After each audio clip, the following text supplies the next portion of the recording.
How are you? Chef Jeff Trombetta, Norwalk Community College.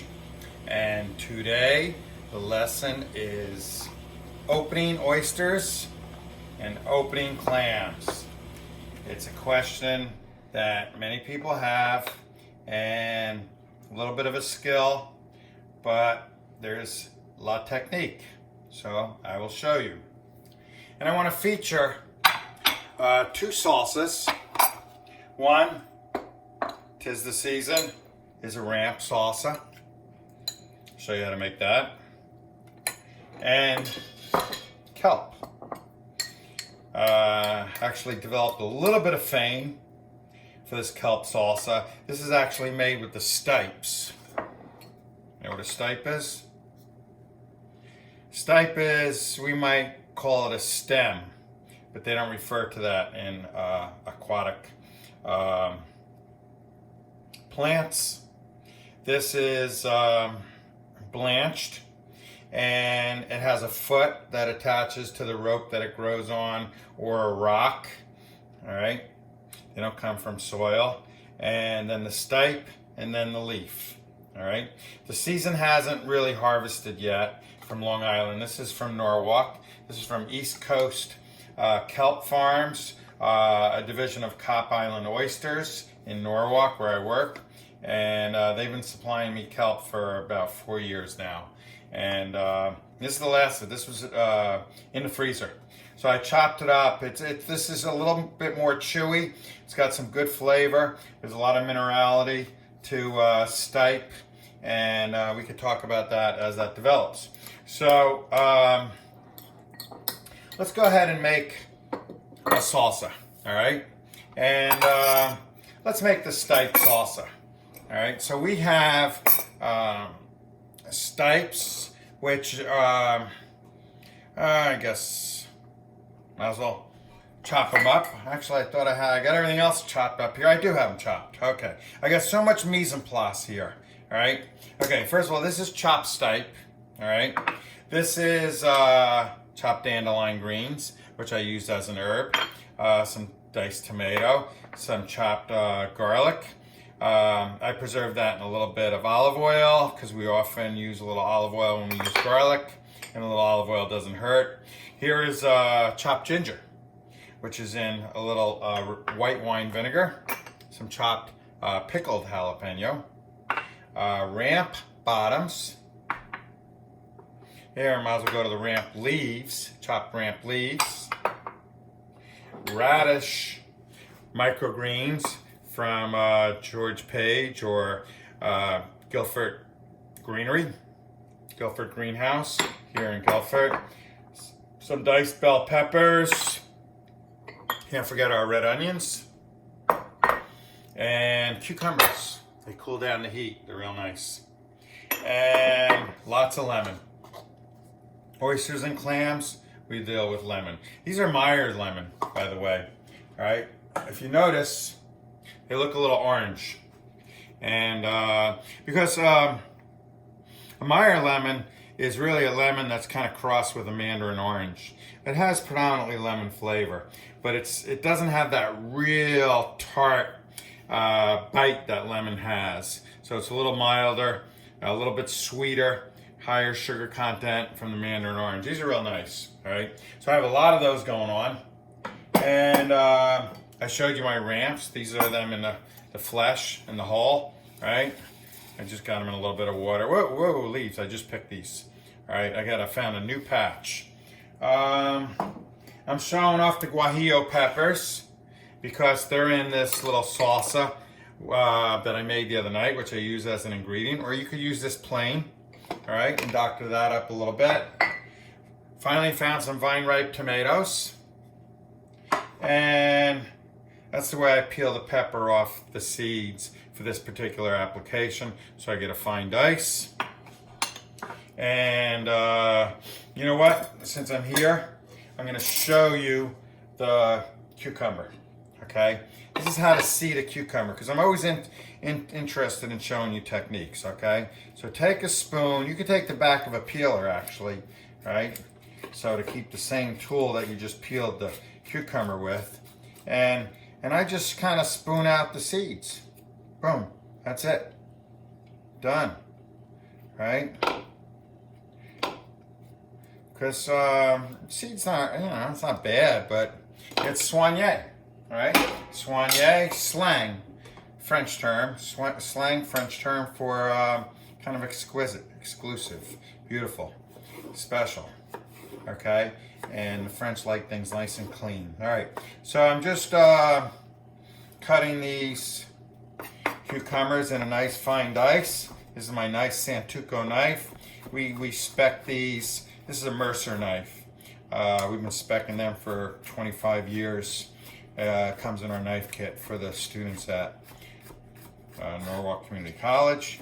Okay, so that's a nice seeded cucumber. It's very cool. It's very crisp. It really mellows out the heat.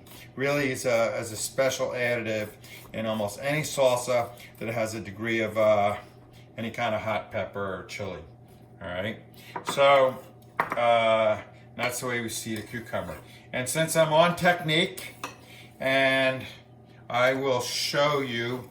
Don't worry, we'll get to the oysters and the clams. That's the highlight. But I always want to take the opportunity to either show some knife skills or some cutting techniques, that kind of thing, because it's so important, and it's a redundant part of our business that we take for granted. It's like, hey, yeah, I know how to chop parsley. Well, you got to do it 1,000 times, right?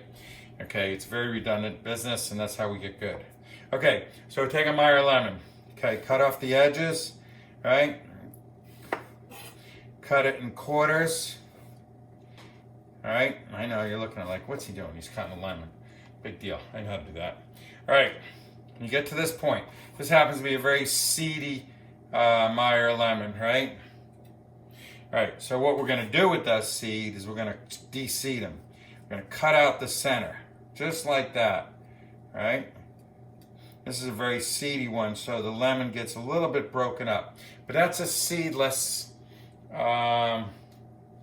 just like that, right? That's a seedless lemon. So you don't have to worry about it. You don't waste that much. And usually I squeeze that center part into some sort of food anyway, right? I just take that and squeeze it, right? So there's no more seeds there, right? And this white pith, this center part, prevents, this is why your neighbor gets lemon juice in their eyeball, right? Because they can't get through that white pith, and it goes sideways into your loved one, into your first date, all right? And there goes that date, right? So we got to cut that out anyway, so the juice comes free flowing, right? We want a nice juicy lemon. These are very juicy. I bought these a couple weeks ago at Restaurant Depot, so they've been in my fridge for a while. I haven't been going out, right? We're on isolation. Okay, so that's it. That's seedless lemons. So I wanted to show you that. And lemon juice is good for the board. This is going to be my opening towel. So let's make a salsa real quick, all right? Let's make the stipe salsa. I don't know if I'm going to have time to do the ramp salsa. I've been doing a lot with ramps anyway. So listen. Okay, so if I say it's a stipe salsa, I want to see the stipes, and I have these actually preserved in a little wine vinegar. Keep them nice and fresh, right? Chop them fine. They're a little chewy. They got what we call a little bit of texture to them, right? So, what percentage? I got a lot of ingredients, but I say at least 25-30% of this salsa should be stipe. High minerality content, plus it's got these flavonoids, glutamate content that marries with other foods and forms different flavors. That's the beauty of kelp, by the way, right? I learned that from a Japanese food scientist, that it just, like certain foods are marriages made in heaven there, like, basil garlic and things like that, and soy ginger. And these are combinations that when they get together, the enzymes kind of build off of each other, and boom, and they burst, all right? So kelp is very enzymatic, so it reacts very well with high enzyme foods, kelp, eggs, potatoes, onions, different things like that, to build a different kind of flavor, So anyway, by itself, it's like going up to the, getting mountain water from the Colorado Rockies or something, and then tasting that. You ever notice it tastes like rock, tastes like slate. It's got a high minerality. Okay, so anyway, so there's our stipe. Let's get a little ginger, a little Asian theme, right? And let's get a little garlic in there, all right? Okay, so that's my garlic. Let's get a little jalapeno. These are pickled jalapeno, chopped up, right? Okay, and I'm not going to tell you amounts because you have to cook with your own taste. As a matter of fact, it's a lesson that I give my students. Tell me how much I added. And one pitfall that they fall into, which I don't want you to fall into, is that whole weight volume, okay? When you call something an ounce or a pound or that's a unit of measure by weight, okay? If you call something a cup or a tablespoon or teaspoon, that's a unit of measure by volume. So the two are different. Let me explain. A cup of water does weigh 8 ounces. That's the universal measure. However, a cup of basil might only weigh 2 ounces. Depends on how fine it's cut or chopped and how packed the cup is. It could be 1 ounce if it's loosely packed. It could be 3 ounces if it's densely packed, okay? So please keep that in mind, all right? So if you see me add a 1/4 cup and that's cup is 8 ounces, and so don't say I added 2 ounces of garlic. That's too much, students and regular people. Okay, so let's do that. That's garlic, that's jalapeno. You know, I really like cracked black pepper a lot. You know why? It just has this unique quality of coming on a little bit later and then being very apparent, very lingering, almost like a fine wine. It just stays with you. It's got a long finish. You know, it's got a really hearty, robust, kind of mellow at first. It's a really complex pepper. I really like black pepper, so don't underestimate it. We got a lot of different forms of heat in this world. A little pink salt, which I think is a little bit milder of a salt, and of course from the Himalayas. And this is going to be a little spicy. And this is crushed red pepper. That's a mild pepper. That's actually a Turkish red pepper, so it's not that strong. And my herbal flavor is chopped dandelions, right? And then we're going to go with some green bell pepper, right? Give it some, and we're going to go with some red onions, all right? All right, give that some color. Let's not forget our cucumbers, all right? I don't think I got those in there yet. And it looks like we're gonna need some more stipe, right? What do I do with those stipe? There they are, right in front of me. Okay, get that stipe in there. And let's not forget our lemon, all right? Juice of probably 1 whole lemon. So these are quarters, right? Oysters and clams can take a lot of lemon. All right, and there we go. Now, let's give that a little stir. So this is essentially a green salsa, and this one here, my ramp, is kind of a red salsa, right? Red from the tomatoes, red from the guajillo peppers, that kind of thing. All right, so let's check it for heat. Let's check it now. The cucumber should balance the heat. All right, it's gonna have a little texture from the stipe. It smells wonderful, right? The acidity from the lemon juice is really bringing it out.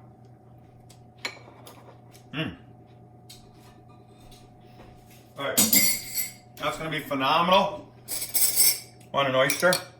And let's get right into it, all right? Now, so we'll go with the oysters. Let's see, those are clams. We're gonna do clams too, so I'm gonna move a lot of this aside because it's just in my way.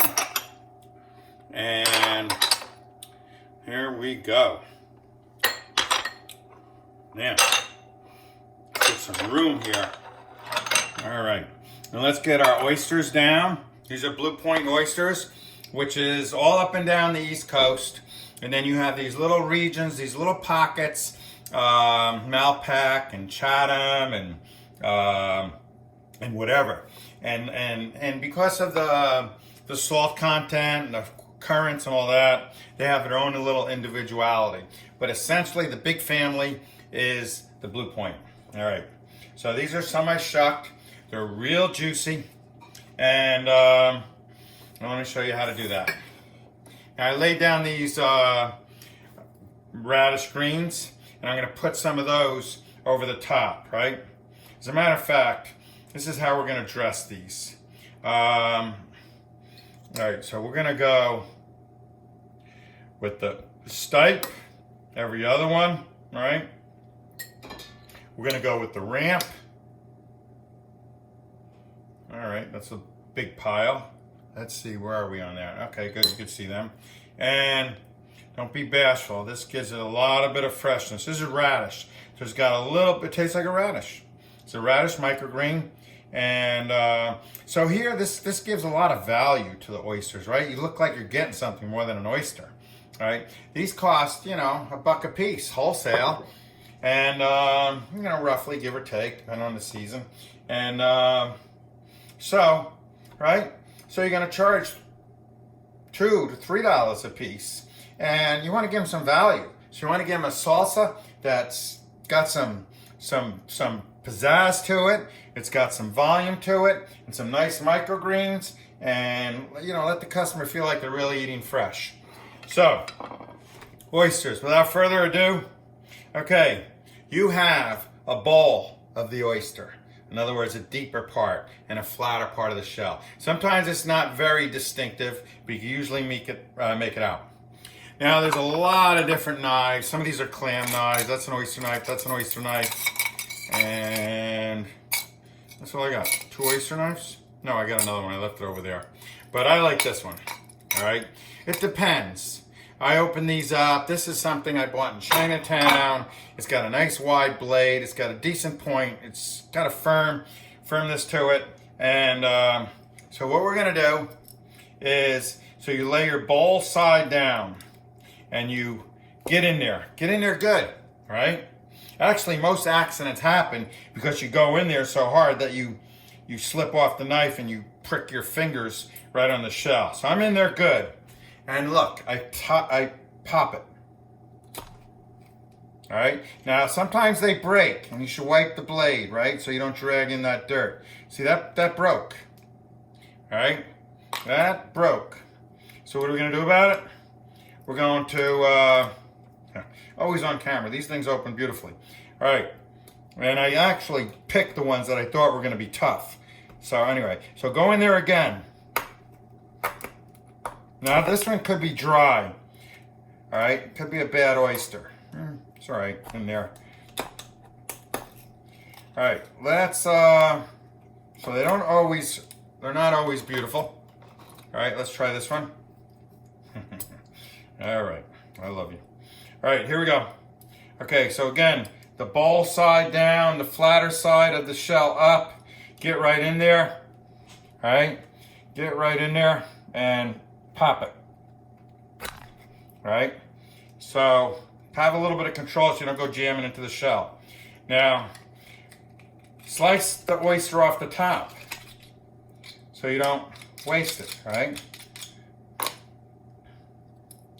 All right, check it.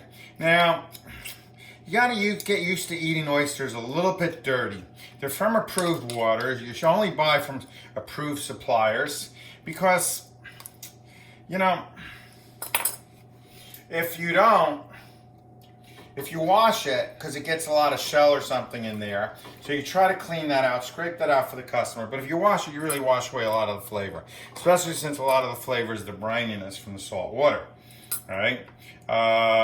Okay. And some oysters that are more upstream into perhaps more brackish water can be a little creamy. And that's one of the distinctions. Okay, so get in there. Get in there good, because you want to not be shallow because you'll break the shell. I don't think that's what happened to me last time, but okay. So I pivot the knife up like that, and it cracks it.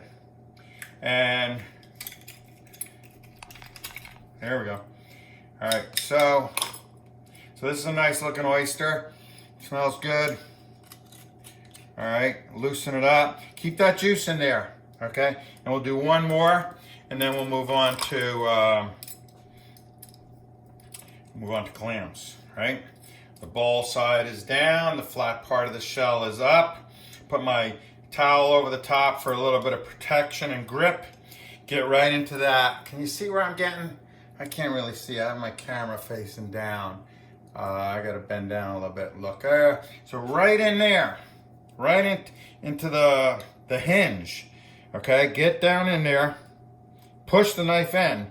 You know, exercise some muscle, flex it a little bit, and then pop it. All right. Okay, so here we have it. That's a beautiful oyster right there. Okay, and might as well finish dressing these for you in case you forgot. All right, so we're gonna go a little bit of ramp, a little bit of stipe, a little bit of ramp, all right, and a little bit of radish microgreens from Guilford Greens. There we go. All right, and now don't forget lemon. It really freshens things up, right? They never give you enough lemon, I think. Come on, don't be cheap with the lemon. All right, don't be cheap with the lemon. Okay, so that's oysters. Let's put those aside. Put them on the stove. Turn up the heat. Just kidding. All right, let's look at our clams. All right, now our clams. Cover that up. They're different. Clams are harder than oysters. A lot of people don't think so, but they are. All right, so let's dress them the same way, right? All right, I'm gonna go. I like this. I'm liking this stipe, kelps, right? Long Island Sound. Yeah, I'll give them one from this. I gotta show. I didn't tell you how to make this. All right. There we go. And they too get the radish microgreens, right? Right on the top. Look, can't even distinguish. It's camouflaged with the radish on the bottom. All right, let's open our clams. Clams are a little difficult. I don't like a traditional clam knife. It's too thick. All right, of a blade. I like a paring knife that I just kind of beat up and I don't sharpen. All right, or sometimes for really stubborn clams, I even use kind of a really sharp paring knife. Be careful, don't cut yourself. So I'm gonna use a paring knife. All right, now, put a little catch basin down. Oh, I got this knife. Yeah. Okay, these on. All right, take your clams. These are little necks. All right, that's the size. All right, and I like cherry stones. You know, they're bigger and you get more clam. Some people think they're just too much clam. All right, listen, this is important. All right, there's a little elbow here. See that tight curve in the shell? Doesn't matter, so I'm lefty, so I face it that way. All right, take this knife, put it right in that crack. All right, hold it level. Doesn't always work. Don't start tilting the knife. Get it right in there, all right? And you gotta use a little bit of force, and this is where it could get a little dicey because you could cut yourself. But so you gotta be in control, right? So this one is actually being stubborn. So rather than put it down, I'll just show you. Just keep on moving up, all right?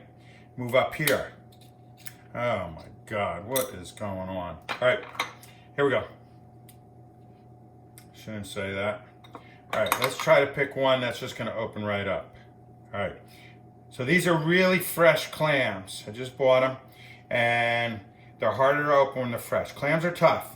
Okay, now push that knife in level. There we go. Don't push it all the way in because you're gonna cut the clam. Go back down to the hinge, right? And just like the oyster, pop it up to break the hinge, right?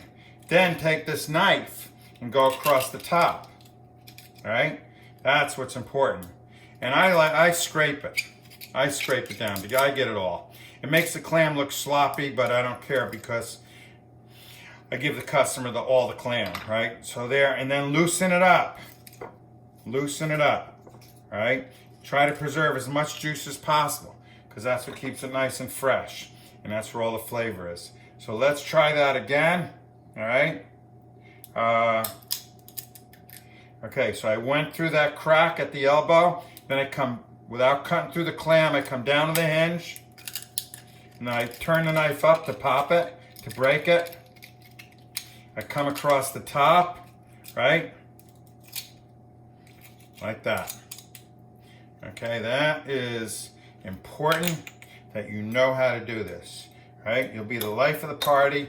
If they have, this summer's coming, hopefully we're all out socializing.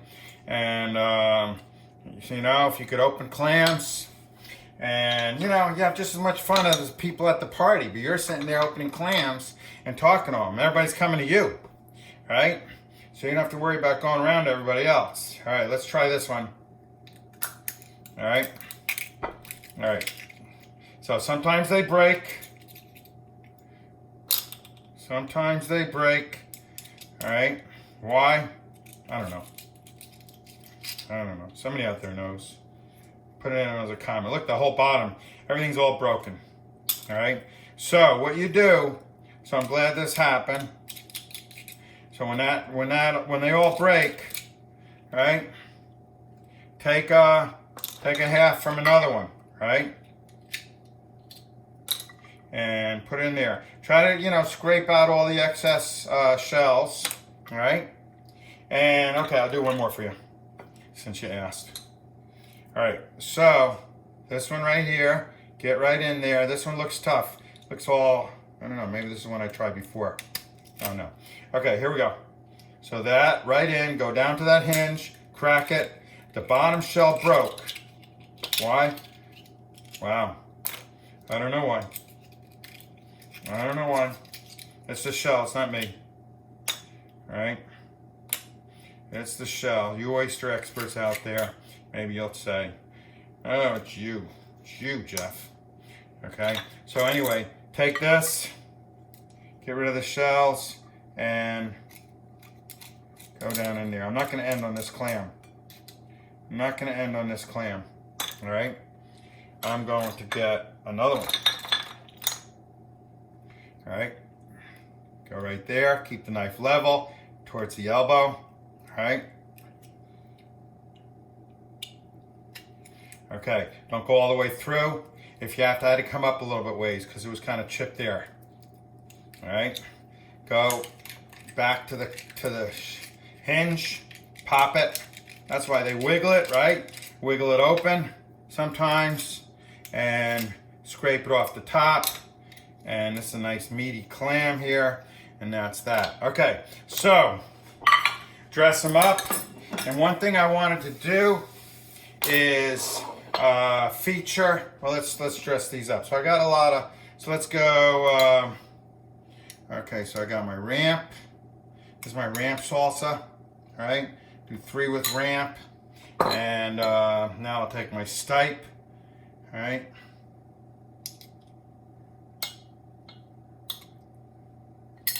All right. Don't forget your little radish greens. They're important. Microgreens, radish, right? And okay, I'm gonna pop one of these in my mouth. And what I'm gonna do is I'm gonna pour a little Trombetta rosé.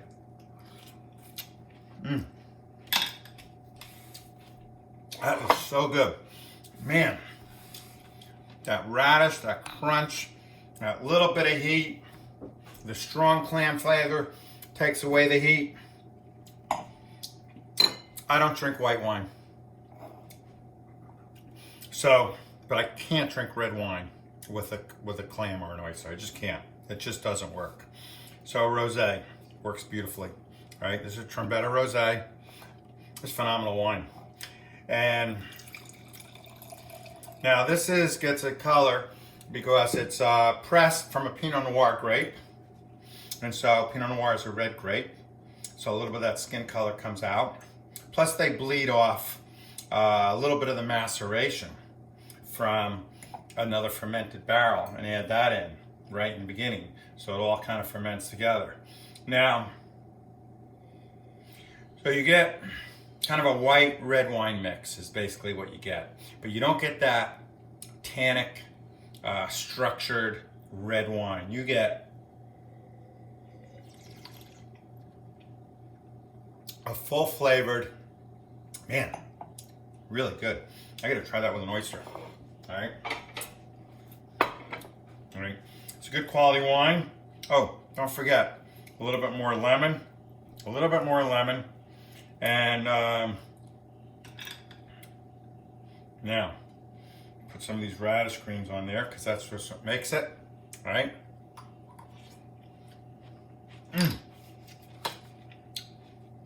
Sip of wine.